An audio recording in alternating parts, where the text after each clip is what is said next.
नमस्कार, रात के 10 बज रहे हैं। अब देखिए 24 घंटे 24 रिपोर्टर। 30 मिनट में हम आपको दिन की हर बड़ी खबर दिखाएंगे। सबसे पहले शो की 4 बड़ी खबरें। पंकज झा बताएंगे माहौल बिगड़ने पर शाहरुख के बयान से भड़के बीजेपी नेता कैलाश विजयवर्गीय, शाहरुख को बता दिया देशद्रोही। रक्षित सिंह के साथ देखेंगे राष्ट्रपति भवन मार्च के बाद कांग्रेस बोली माहौल बिगाड़ने के पीछे बीजेपी और आरएसएस। बीजेपी बोली पहले कांग्रेस सिख दंगों का अपना रिकॉर्ड देखे। किशोर अजवाणी बताएंगे आज भारत नहीं आएगा छोटा राजन, ज्वालामुखी की राख की वजह से बाली से सभी उड़ानें रद्द। और अभिसार शर्मा के साथ देखिए दिल्ली के उबर रेपकांड में सजा का ऐलान, दोषी ड्राइवर शिव कुमार को उम्र कैद। आगे सबसे बड़ी खबर, बीजेपी के निशाने पर शाहरुख खान।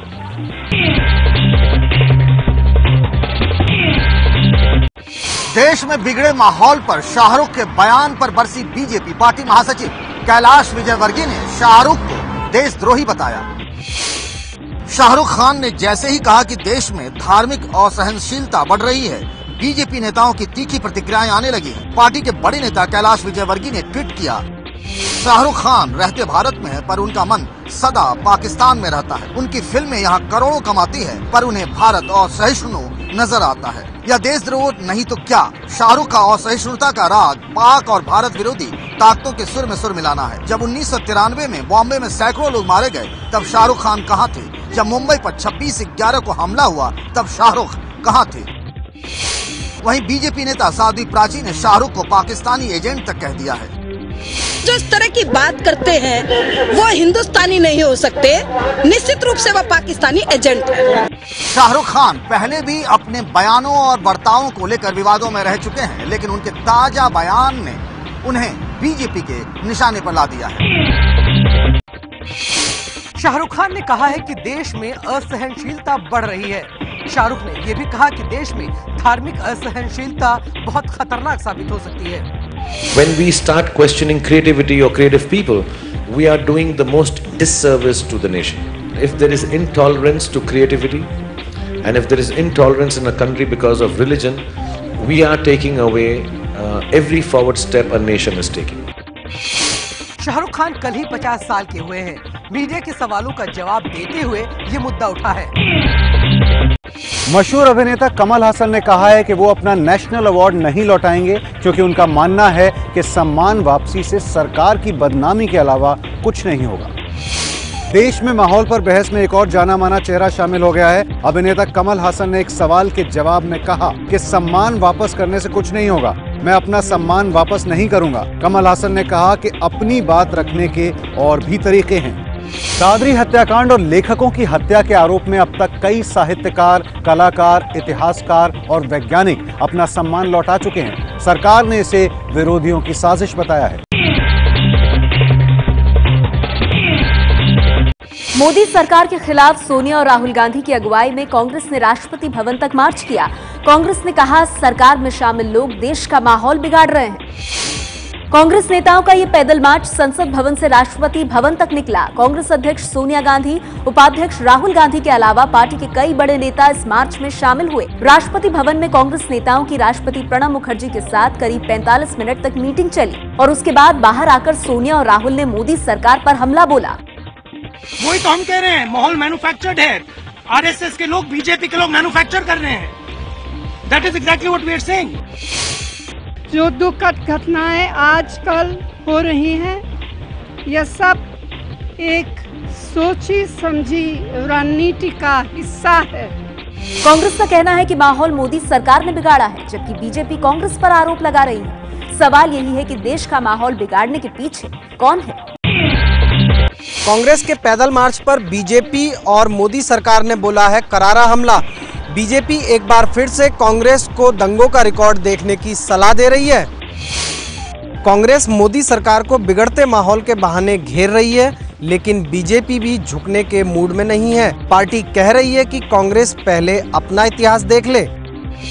कांग्रेस का ये प्रदर्शन एक राजनीतिक नौटंकी है, क्योंकि कांग्रेस जिनका पूरा काल असहिष्णुता से ही भरा हुआ था, तो कांग्रेस को गिरेबान में झांक के देखना चाहिए।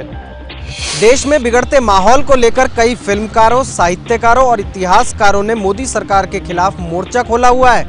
कई लोगों ने अपने सरकारी पुरस्कार भी लौटा दिए हैं। देश के माहौल पर सोनिया और राहुल के राष्ट्रपति भवन मार्च के पहले वित्त मंत्री अरुण जेटली का हमला। कहा, देश के माहौल ऐसे नहीं कि मार्च की जरूरत पड़े। राष्ट्रपति भवन तक कांग्रेसी नेताओं के इस पैदल मार्च से पहले अरुण जेटली कांग्रेस पर जमकर बरसे।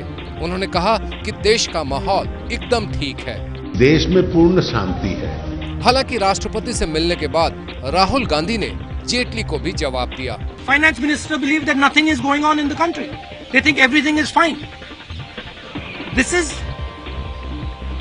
the heart of the problem, is that they believe in an ideology which is simply not tolerant. It doesn't believe in listening to other people. It doesn't believe in respecting other points of view. प्रधानमंत्री मोदी भी देश के माहौल को लेकर कांग्रेस पर हमला बोल चुके हैं। बिहार की एक रैली में उन्होंने कहा कि कांग्रेस को 1984 के दंगों को नहीं भूलना चाहिए। आपके चैनल पर दिखाई गई खबर का हुआ है असर। आपके चैनल एबीपी न्यूज ने सोमवार को ऑपरेशन दामाजी दिखाया था। अब प्रवर्तन निदेशालय ने सोनिया गांधी के दामाद और प्रियंका गांधी के पति रॉबर्ट वाड्रा की जमीन खरीदने के लिए कर्ज देने वाली कंपनी को नोटिस भेजा है। एबीपी न्यूज ने ऑपरेशन दामाजी में उस कंपनी की पोल खोली थी जिसे सोनिया गांधी के दामाद रॉबर्ट वाड्रा ने राजस्थान के बीकानेर में कौड़ियों के भाव में खरीदी जमीन करोड़ों में बेच दी थी। एलजी फिनलीज कंपनी को रॉबर्ट वाड्रा की जमीन खरीदने के लिए भूषण पावर स्टील लिमिटेड से मिली ये रकम 5 करोड़ 64 लाख रुपए है। आरोप है कि जमीन खरीदने वाली एलजी फिनलीज कंपनी सिर्फ कागजों पर है। भूषण स्टील के सीएफओ का दावा है कि वो एलजी फिनलीज नाम की किसी कंपनी को जानते तक नहीं है। कंपनी के सीएफओ का ये भी कहना है कि भूषण स्टील और भूषण पावर एंड स्टील दो अलग अलग कंपनियां हैं। खुलासे पर रॉबर्ट वाड्रा का कहना है कि साजिश के तहत उन्हें बदनाम किया जा रहा है। प्रवर्तन निदेशालय ने कंपनी के अधिकारियों को पूछताछ के लिए बुलाया है। लोन क्यों और किसके कहने पर दिया गया, इसको लेकर होगी पूछताछ। एबीपी न्यूज के खुलासे के बाद बीजेपी का सोनिया के दामाद रॉबर्ट वाड्रा पर हमला। वाड्रा ने कहा, जब भी कमजोर पड़ते हैं तो मुझ पर आरोप लगाते हैं। बीजेपी ने रॉबर्ट वाड्रा पर हमला बोलते हुए उस लोन पर सवाल उठाए हैं जो वाड्रा से जमीन खरीदने वाली कंपनी एलिगनी फिनलीज प्राइवेट लिमिटेड ने भूषण पावर एंड स्टील से लिया था। रॉबर्ट वाड्रा जी जहां से सोनिया जी, राहुल जी इनकी कंपनी लोन लेती है या जिसको बेचती है वो ऐसी कंपनी होती है जिसके शेयर होल्डर कहाँ है कोई जानता नहीं। तो इस कंपनी की भी शेयर होल्डर्स के विषय में कोई जानता नहीं है। कुल मिला के साधारण शब्दों में कहूँ तो कागजी कंपनी है जिसने रॉबर्ट वाड्रा जी की जमीन खरीदी और लोन लिया जो 5 करोड़ 64 लाख रुपया का। ये किससे लिया? ये Bhushan power and steel limited से लिया। जवाब में रॉबर्ट वाड्रा ने बिना नाम लिए मोदी सरकार पर हमला करते हुए कहा कि वो जब भी कमजोर होते हैं मुझ पर झूठे आरोप लगाते हैं। आपके चैनल एबीपी न्यूज ने खुलासा किया था कि वाड्रा ने जिस कंपनी को जमीन बेची है उसके सीए के मुताबिक वो कंपनी कागजी है। वाड्रा पर खुलासे को बीजेपी ने मुद्दा बना दिया है और कांग्रेस पर हमले तेज हो गए हैं। आगे अगली खबर में देखिए कैसे ज्वालामुखी की राख ने रोका छोटा राजन का रास्ता।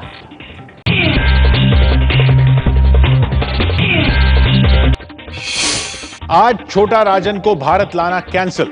ज्वालामुखी की राख की वजह से बाली का एयरपोर्ट बंद है, अब कल लाया जा सकता है। इंडोनेशिया के बाली में पकड़े गए डॉन छोटा राजन को आज भारत लाया जाना था, लेकिन इंडोनेशिया के बाली में रिंजानी नाम के ज्वालामुखी फूटने से प्लान कैंसिल हो गया। ज्वालामुखी फूटने से हवा में राख इतनी ऊंचाई पर पहुंच गई है कि विमान सेवा बंद करनी पड़ी। बाली एयरपोर्ट के डिस्प्ले बोर्ड पर आप देख सकते हैं कि सारी फ्लाइट्स कैंसिल दिखाई जा रही। महाराष्ट्र के सीएम देवेंद्र फडणवीस ने कहा है कि छोटा राजन को मुंबई लाया जाएगा, उसकी सुरक्षा के सारे इंतजाम किए गए। सीएम देवेंद्र फडणवीस ने यह भी कहा है कि छोटा राजन को मुंबई के आर्थर रोड जेल में मौजूद अंडा सेल में रखा जाएगा, जहां 26/11 हमले में जिंदा पकड़े गए पाकिस्तानी आतंकी कसाब को रखा गया था। भारत आने से पहले छोटा राजन ने इंडोनेशिया में मुंबई पुलिस पर लगाया बड़ा आरोप। कहा, दाऊद इब्राहिम से मिले हुए हैं कुछ मुंबई के पुलिस वाले। बॉम्बे पुलिस ने मेरे पर बहुत अत्याचार किया है, तो दिल्ली सरकार भी वो नजरिया से देखते हुए मेरे साथ न्याय करे।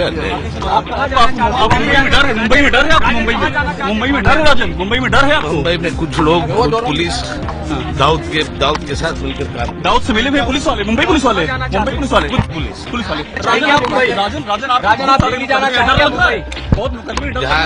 जहाँ सरकार मुझे रखे मेरे से अन्याय नहीं। 25 अक्टूबर को इंडोनेशिया के बाली में गिरफ्तार हुए छोटा राजन को लाने के लिए सीबीआई, मुंबई पुलिस और दिल्ली पुलिस की ज्वाइंट टीम इंडोनेशिया गई है। जम्मू कश्मीर के गुरेज सेक्टर में पाकिस्तान ने तोड़ा युद्ध विराम, सीमा पार से फायरिंग में 2 भारतीय जवान शहीद। गुरेज के तारबल इलाके में भारतीय चौकियों पर फायरिंग की और मोटार गोले भी दागे, जिसमें राष्ट्रीय राइफल्स के 2 जवान तारिक अहमद लोन और वसीम अहमद लोन शहीद हो गए। दोनों बांदीपुर जिले के रहने वाले थे। भारतीय जवानों ने भी पाकिस्तान की फायरिंग का मुंहतोड़ जवाब दिया है। ये घटना ऐसे वक्त पर हुई है जब पीएम मोदी जम्मू कश्मीर जाने वाले हैं। यही नहीं, पिछले हफ्ते फ्लैग मीटिंग में पाकिस्तान ने युद्ध विराम नहीं तोड़ने का भरोसा भी दिया था, लेकिन उसने फिर दगेबाजी कर दी।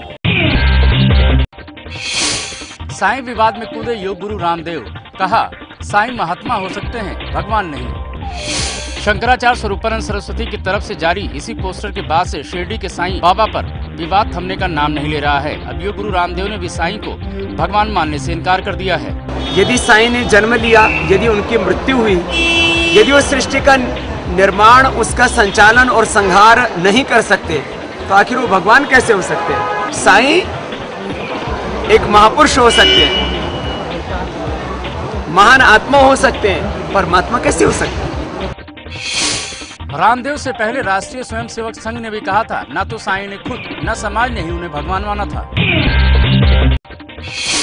आरएसएस यानी राष्ट्रीय स्वयंसेवक संघ का समर्थन करने वाले पांचजन अखबार में छपा जेएनयू में पढ़ाया जाता है देश और हिंदू विरोध का पाठ, राष्ट्रवाद की बात करना गुनाह।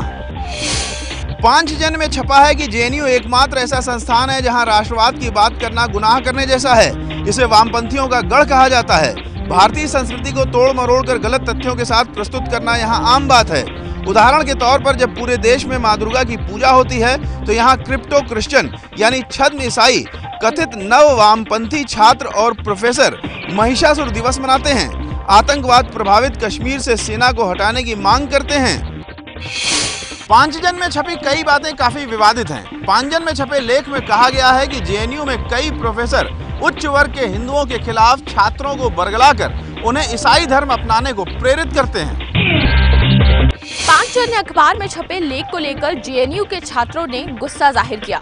छात्रों ने कहा, जो आरएसएस देश की आजादी की लड़ाई कभी नहीं लड़ा, वो लोगों की आजादी छीनने के लिए हमें देशद्रोही कह रहा है। कोई भी यूनिवर्सिटी जो है वो एक एकेडमिक स्पेस होता है और वहाँ पर हर एक विचारधारा को इंटरटेन किया जाता है, चाहे वो एकेडमिक डिस्कोर्स हो चाहे पॉलिटिकल डिस्कोर्स हो। एंटी नेशनल है कौन?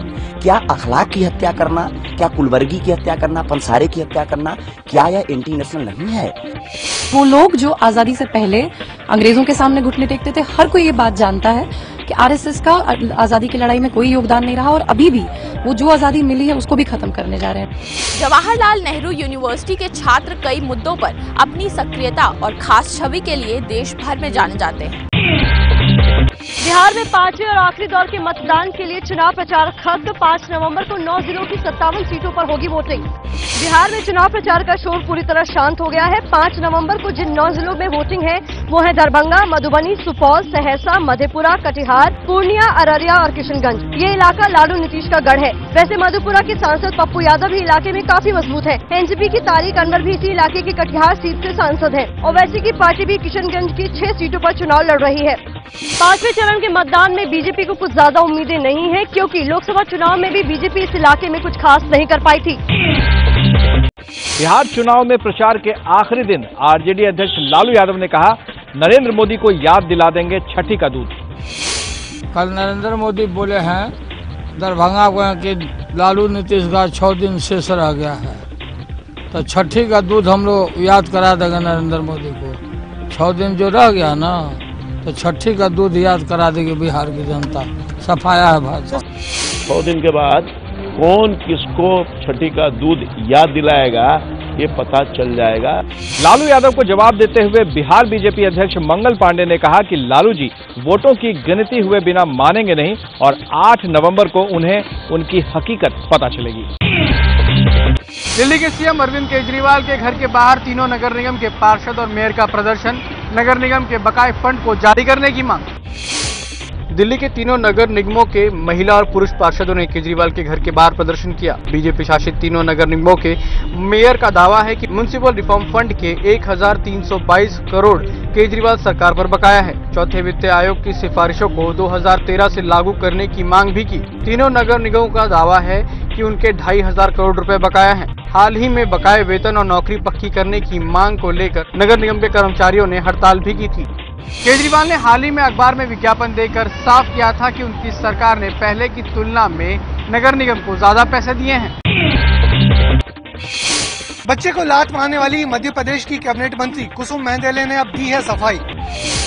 मध्य प्रदेश की पशुपालन मंत्री कुसुम महदेले ने प्रेस रिलीज जारी कर कहा है कि 1 नवंबर को पन्ना बस स्टैंड पर शराब पिए हुए एक 20 साल के लड़के ने उनके पैर पकड़ लिए थे। उन्होंने सिर्फ अपना पैर छुड़ाया था। तुमसे हमने 5 रुपए भर मांगे थे रोटी खाने के लिए दीदी, मगर तुमने दीदी हमको 1 लात मरवाया दीदी, हम कुछ नहीं बोलेंगे दीदी। चौतरफा आलोचना के बाद मुख्यमंत्री शिवराज सिंह चौहान ने कुसुम महदेले को अब मिलने के लिए बुलाया है। कुसुम महदेले को कैबिनेट की बैठक में आना था, लेकिन आज वो भोपाल नहीं आई। 24 घंटे 24 रिपोर्टों में अब तक आपने जो खबरें देखी उनमें शामिल थी ये 3 खबरें। बीजेपी ने शाहरुख खान को देशद्रोही बताया, प्रधानमंत्री मोदी के खिलाफ कांग्रेस का मार्च और पाकिस्तानी फायरिंग में 2 जवान शहीद। आगे देखिए अगली बड़ी खबर। पिछले साल दिल्ली में उबर की टैक्सी में रेप केस में कोर्ट का फैसला आ गया है। कोर्ट ने ड्राइवर शिव कुमार यादव को उम्र कैद की सजा सुनाई है। दिल्ली की उबर टैक्सी में महिला का रेप करने वाले शिव कुमार को करीब 11 महीने बाद आखिरकार 30 हजारी कोर्ट ने उम्र कैद की सजा सुना दी है। 5 दिसंबर 2014 की रात गुड़गांव की प्राइवेट कंपनी में काम करने वाली एक 25 वर्षीय युवती ने मोबाइल एप्लीकेशन पर चलने वाली उबर टैक्सी बुलाई थी। कैब ड्राइवर शिव कुमार ने युवती को ले जाते वक्त उसका बलात्कार किया था और उसे मुंह खोलने पर जान से मारने की धमकी दी थी। दिल्ली पुलिस ने ड्राइवर शिव कुमार यादव को पिछले साल 7 दिसंबर को उत्तर प्रदेश के मथुरा से गिरफ्तार किया था। मोबाइल फोन पर किताब पढ़ने के लिए पहले एक चैप्टर के पैसे दीजिए और फिर पसंद आए तो दूसरे के। भारत में पहली बार ये स्कीम लॉन्च हुई है अमीश त्रिपाठी की किताबों से।